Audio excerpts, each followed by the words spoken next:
বিফলতাই সফলতাৰ মূল মন্ত্ৰ সেই বিফলতাকেই সফলতা বুলি ভাবি আজি মই ইয়াত আছোঁ শ্ৰদ্ধেয় বিচাৰক মণ্ডলী তথা সমূহ ৰাইজলৈ ৰংগালী বৈশাগুৰ আন্তৰিক শুভেচ্ছা জ্ঞাপন কৰিছোঁ মোৰ নাম শ্ৰী উপমা ৰাভা মই ঐতিহ্যমণ্ডিত কামৰূপ জিলাৰ বকো অঞ্চলৰ জীয়ৰী মোৰ অভিৰুচি বুলিবলৈ মই অভিনয় কৰি ভাল পাওঁ মোৰ প্ৰতিযোগী নাম্বাৰ হৈছে 23 আশা কৰোঁ আপোনালোক সকলোৰে এই সন্ধিয়াটি শুভ হওক গজংটন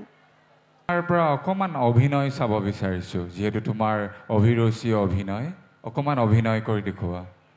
হয় স্যাৰ মই আমাৰ শ্ৰদ্ধাৰ বৰষাৰাণী বিষয়ে ধৰাহাব নামৰ নাটকখনৰ সৰু এটি চৰিত্ৰ কৰি দেখুৱাব বিচাৰিছো ভুল হ'লে ক্ষমা কৰিব জানো ককাইটি তহত লিখা পঢ়া জনা মানুহবিলাকে কি কথাত কি মেৰপাক লগাই কওঁ মই একো ধৰিবকে নোৱাৰো কিন্তু এটা কথা মই ঠিকেই ধৰিব পাৰিছো মনমোহন ৰুদ্ৰ আৰু তপোধৰে মোক ভোক লালসাৰ জুইত হেকি মাৰিব খুজিছি আৰু তই ককাইটি মোক ৰস দিবলৈ আহি মোৰ কামে হাৰ কেইডালতো বিষ ঢালি দীঘলি ধন্যবাদ স্যাৰ